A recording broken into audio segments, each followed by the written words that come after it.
Good morning, friends.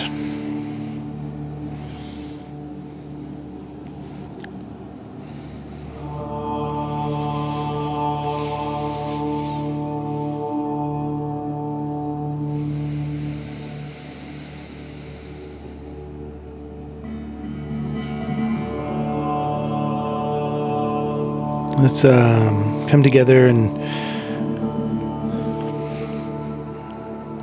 find our meditation posture, our ability to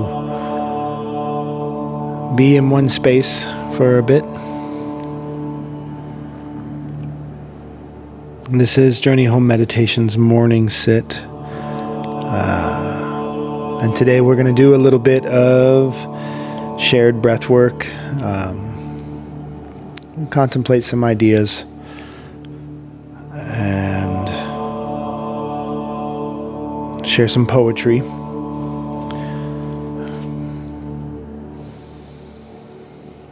But first, let's just come together in seeking that seat, that resting place.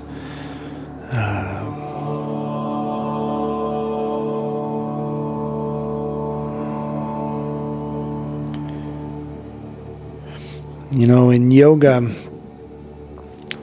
practices, the body posture, the positioning of the body is called an asana.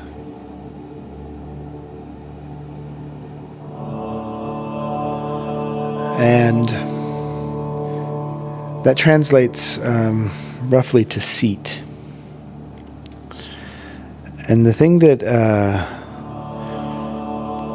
I like about words and playing with words is how the depth of meaning of words can change our experience of something. And so when I think about asana in the sense of a body positioning, I think of not a seat as in I'm going to take a seat, but I am becoming the seat. This is the seat where my soul is resting, the seat where my spirit comes to rest. And for me, that connects me right into what spirit is, and just simply using the language, spirit is breath. So this is a place where my breath comes to rest, to find its seat in my body.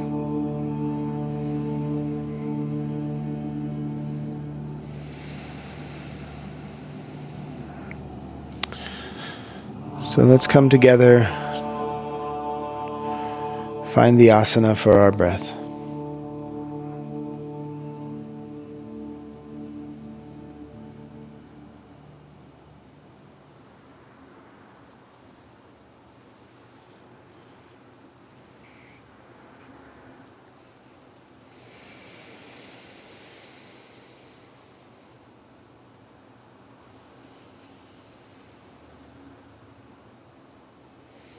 Beginning with just a few simple breaths and a little bit of awareness, a little bit of attention.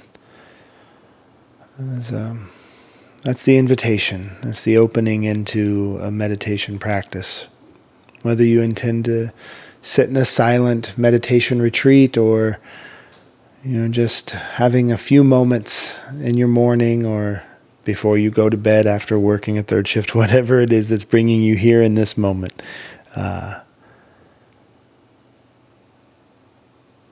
The invitation of sitting with the breath is a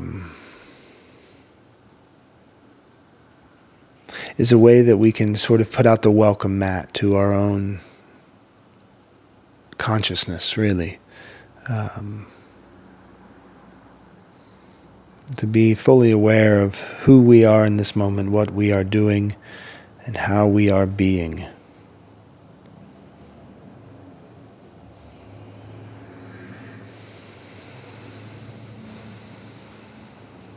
And it's really no big deal. It's just a few breaths that we're going to take together. So don't get too wrapped up in, am I doing this correctly? what are all the ways I must be doing this wrong because the world's still an imperfect place, whatever it is. Don't get too caught up. It's simple as a few breaths. So let's find our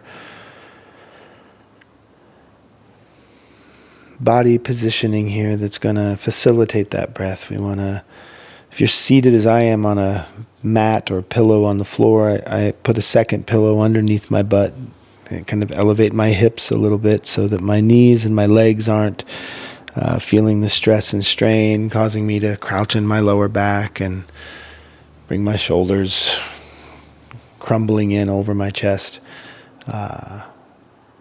This simple pillow underneath can help to sit in a way that allows the spine to straighten and lengthen more.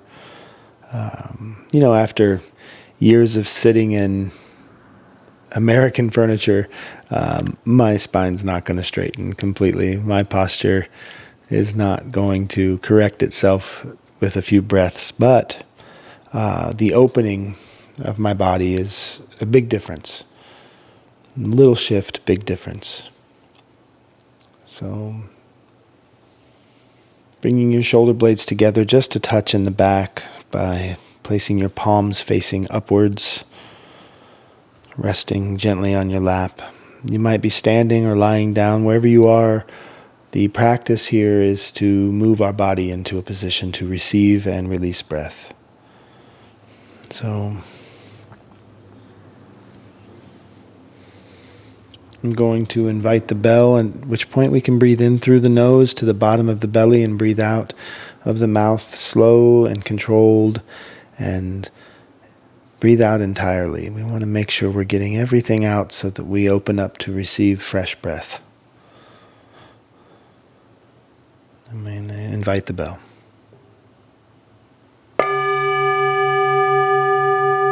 Breathing in through the nose.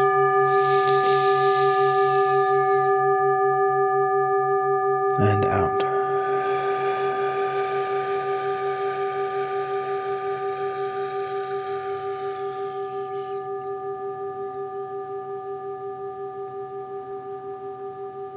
And in.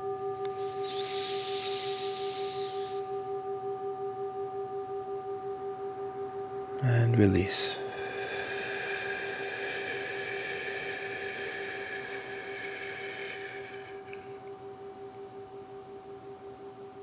And in.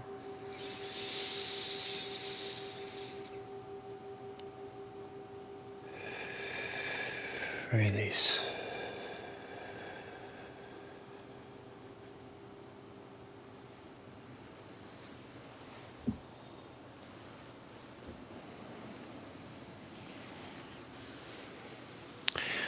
Feeling the shift already in my body as I bring the attention in, I start to warm up. So, which is nice on these chilly fall mornings, to come into a cold meditation hall. There's something special about this practice this time of year, and I'm just really filled with gratitude to be able to be here in this space and to maintain this shared practice. So thank you for participating, and thank you for contributing to the conversation. I love receiving messages, and I want to point out that wherever you are watching this, you might have a chat feature available to you. And if you do, I'd encourage you to use that chat feature as you can find yourself connecting to other people who are also sharing this practice. And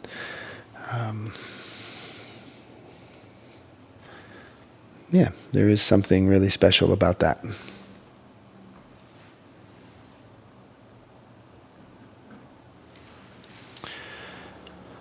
Okay. I was We've been doing this module of death midwifery training, end-of-life doula training, with a small collective of folks here at Journey Home, working together with Doorway into Light, a school, through an internet class.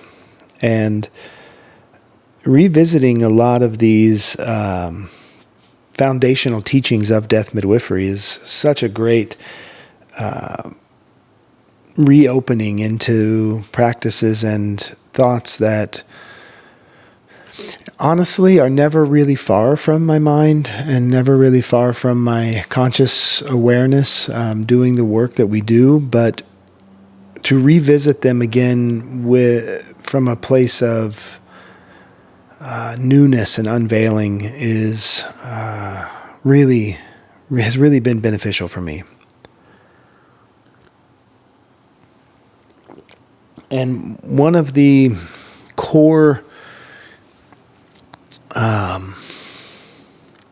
pillars, one of the things that really make up the foundation of the work of death midwifery is how we work with suffering, how we either experience suffering, how we sit with suffering, what we do with suffering. And this has been the basis of a lot of religious teachings as well. How we move through suffering in our life. So a lot of my thoughts have been coming back to this idea of capacity. Yesterday I talked about our capacity to receive is also our capacity to release. And our capacity to release is our capacity to receive. And that simple lesson is taught with the breath. You can only breathe in as much as you can breathe out. And how important that exchange being constant really is. And the simple act of bringing our awareness to it allows us some agency and ability to make a shift to facilitate that breath. You may find that you're breathing shallow in through your mouth, right into your chest, a lot in your day. This is a symptom of, or a product of, low level or even high level anxiety. But consistent anxiety will put us in that place of fight or flight pretty quickly and leave us there for extended amounts of time. And that level of stress from being in that dysregulated central nervous system, that feeling of maybe being under attack in some way, lends itself towards a domino effect of issues with our body. So that small act of just noticing the breath, just bringing our conscious awareness and our attention to our breath really can have a huge beneficial shift in the long term. The more we are able to stay present with the breath and with the knowledge that my capacity to receive whatever is coming in to me in this world can be seen in the way that I'm breathing. And the times when I intentionally slow my breath and take nourishing deep breaths, I feel I'm more calm and more able to receive whatever information is coming to me because I'm being satiated by the breath. I'm being filled. And as we extend these microcosmic practices into the macrocosmic realities, right? As I start with my own breath and my ability to breathe in and to breathe out.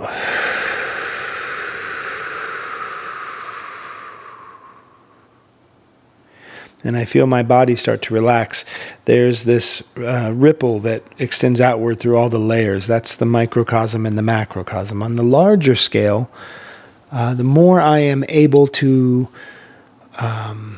not just accept what's happening in the world, but to meet it with an openness, the more my capacity for receiving the nourishment of this experience is increased. And as we talk about that in terms of suffering, there's a lot of teachings that go back a long way about suffering. But one that we return to often comes from a Japanese teacher who says that pain is inevitable, but suffering is optional.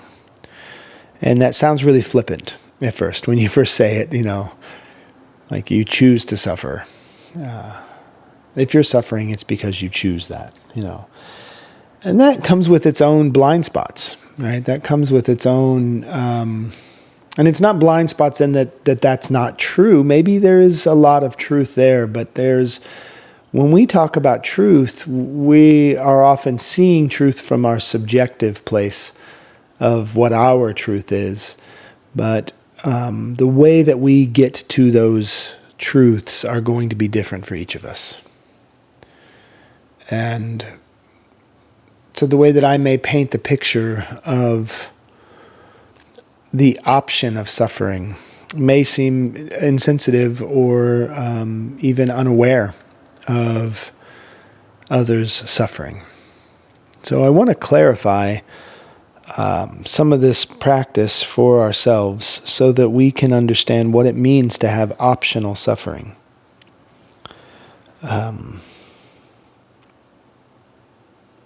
So for me, when I talk about the option of suffering, I don't actually believe it's a choice as in like which frozen yogurt flavor do I pick at the at the Froyo bar, Dole Whip, by the way, is the correct answer. But if I can think about the option of suffering being equivalent to how much I resist that suffering is the amount to which I engage with it. And then it starts to shift a little bit. It starts to shift.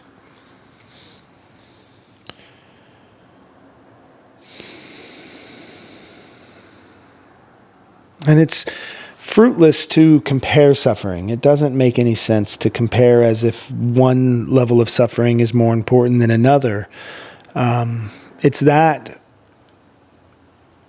judgmental way of seeing the human experience that lends itself towards this feeling of isolation, separation, and desperation that we see is so prevalent. So I want to be real wary and real cautious of comparing one suffering to another. We can see the terror of some suffering in the world, and we can see other suffering as difficult, but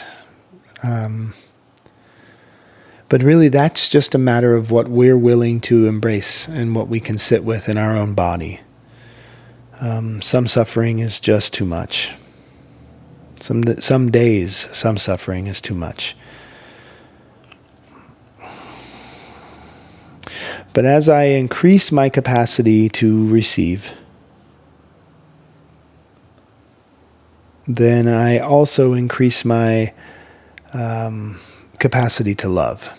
See, there's all of these equations that we have. I had a teacher that used to teach that our capacity for love is equal to our capacity to receive.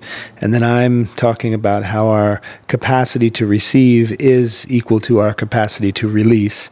And so now we've got this toilet paper math that's occurring. 36 jumbo rolls equals 72 regular rolls. And then we start getting all wrapped up in the thought world. But if we can look at it essentially like this, the more that I can be with the knowledge that my suffering is the story that I have about my pain, the more that I can sit with that story without judgment and love it and understand why it is I would have that story and how real that story is for me in that moment. And the more gentle I can become around that story of suffering, the more I will be able to sit with the suffering of others without this belief that I have to eliminate it from their lives or from my own.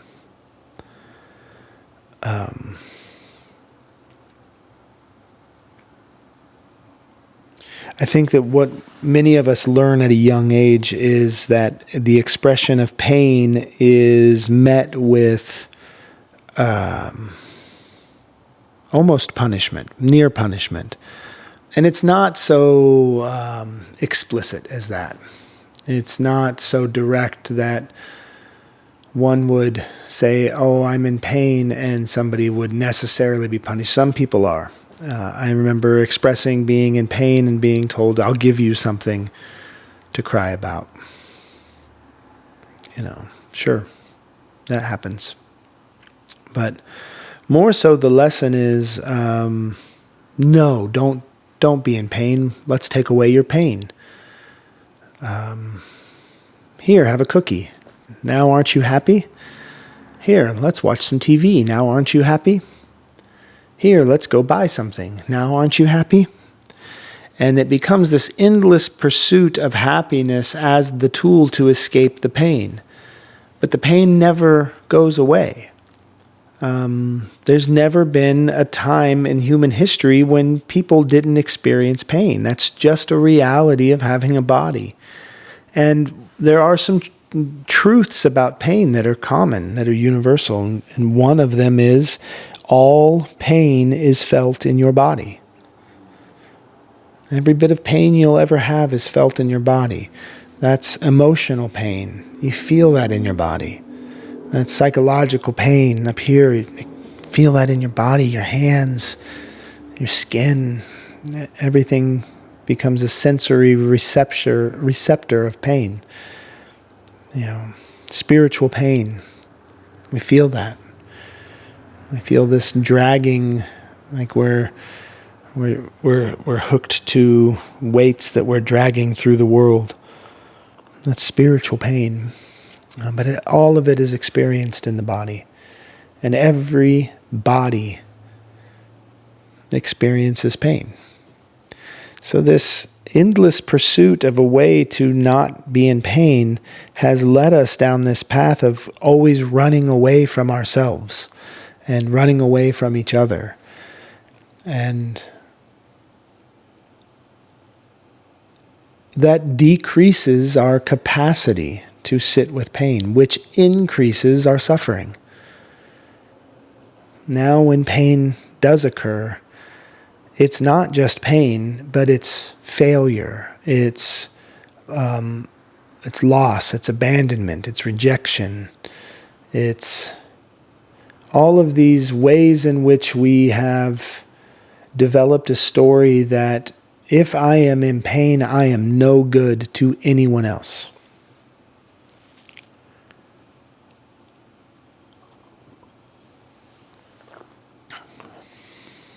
And we suffer. And suffering is this strange belief often that I am the only one that feels this pain. Suffering is this isolating feeling that I am going to suffer this pain alone. I'm going to feel all of this on my own, and you can't possibly want to be with me if I'm feeling this pain. It's a belief. It's a belief that many of us struggle with on a daily basis. So right there it is.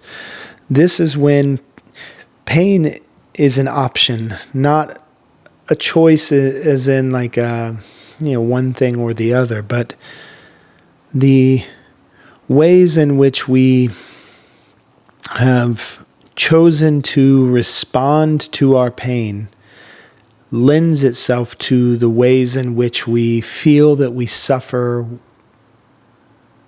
uncontrollably. We lose our agency.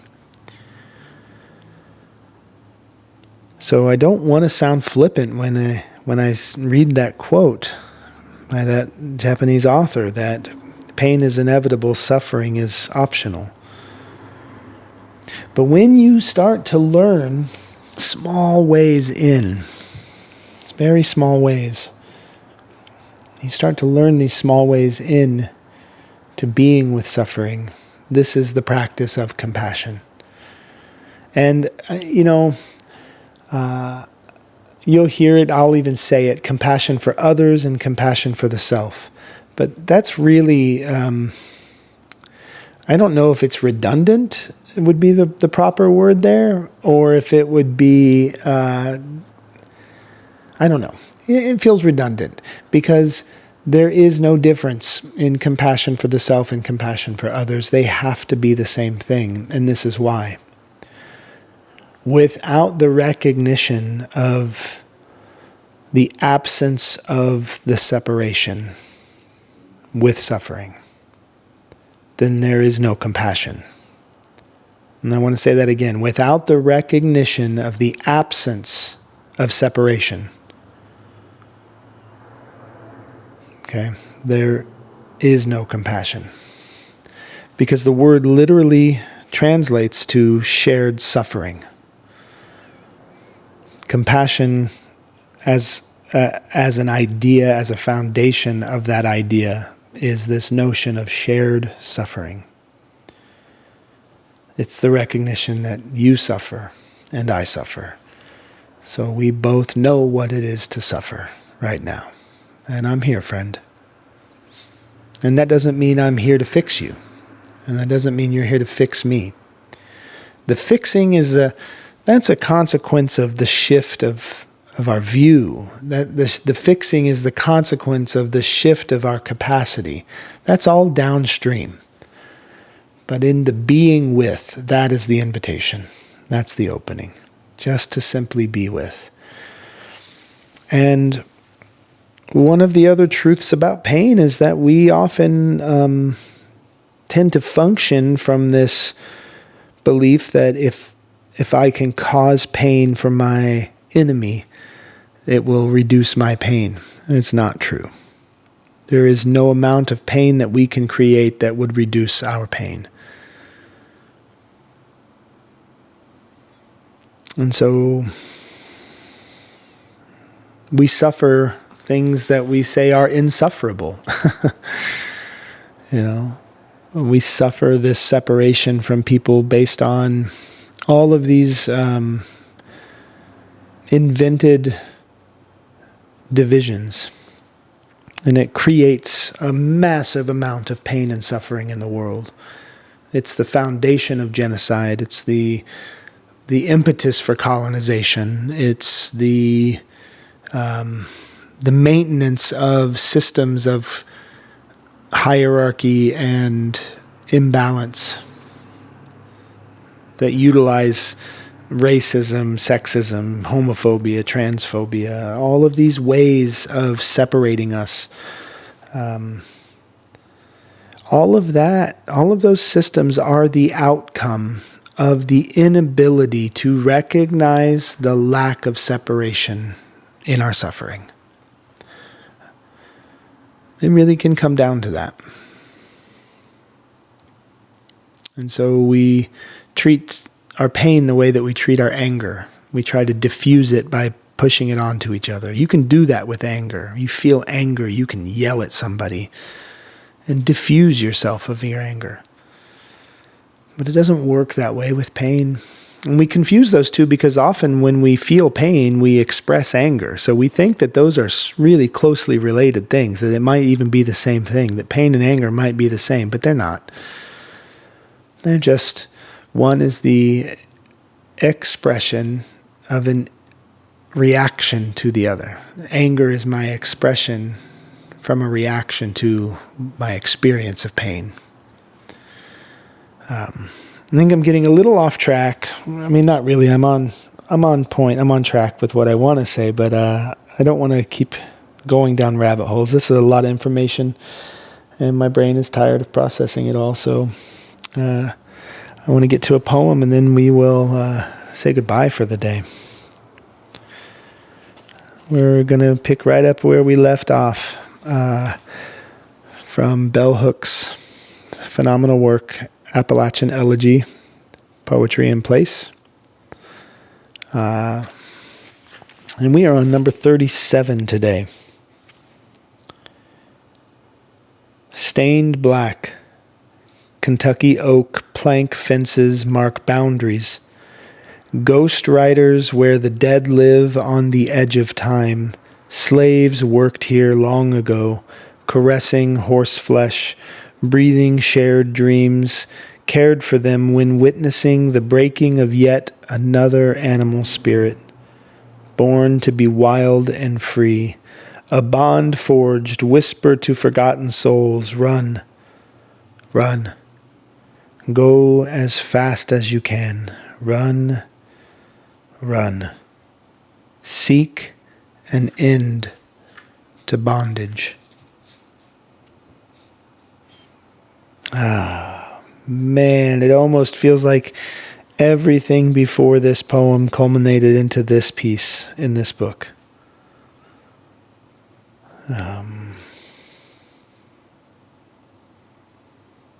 Stained black, Kentucky oak plank fences mark boundaries. Ghost riders where the dead live on the edge of time.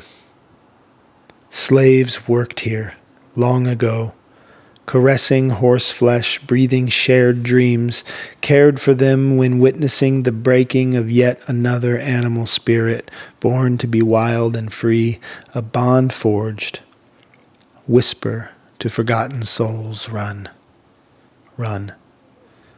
Go as fast as you can, run, run. Seek an end to bondage.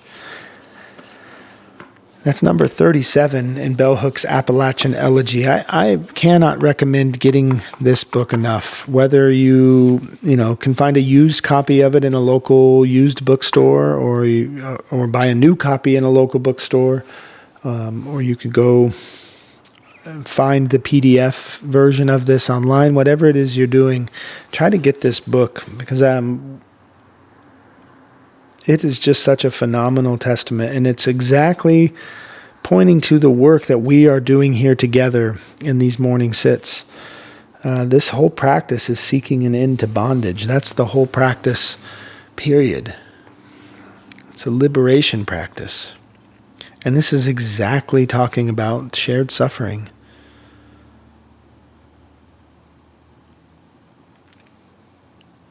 Where the dead live on the edge of time.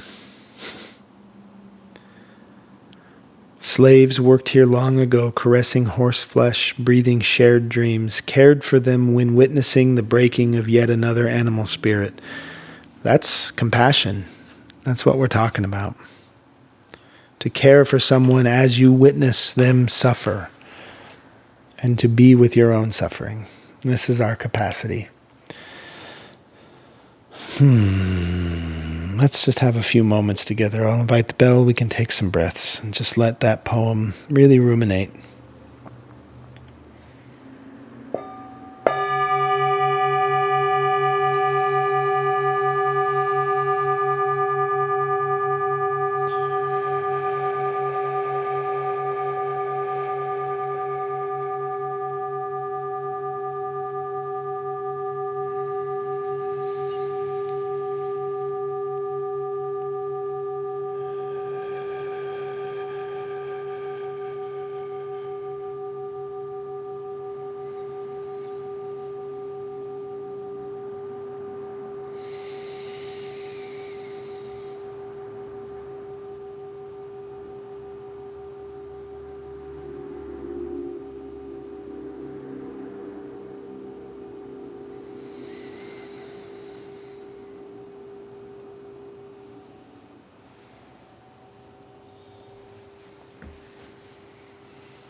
Thanks for being here today, everyone.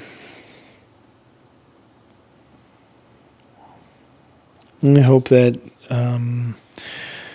the ability to bring our attention to our breath today helps us to start to see where it is we are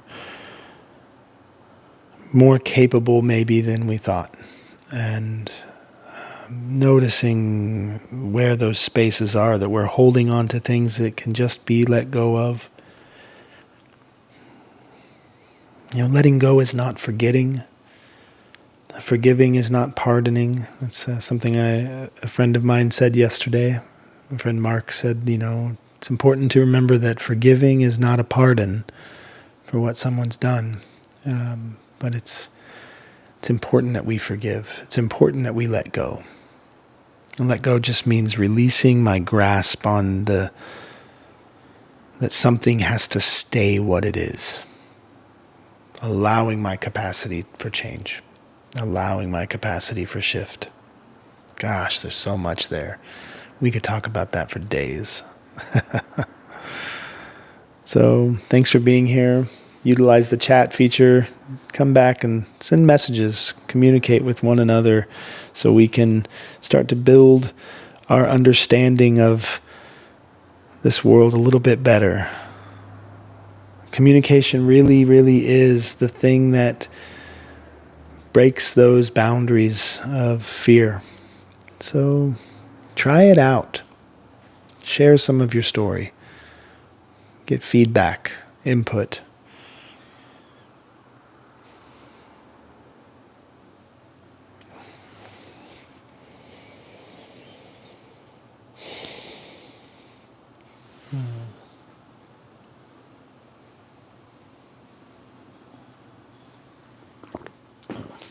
Ciao. Thanks.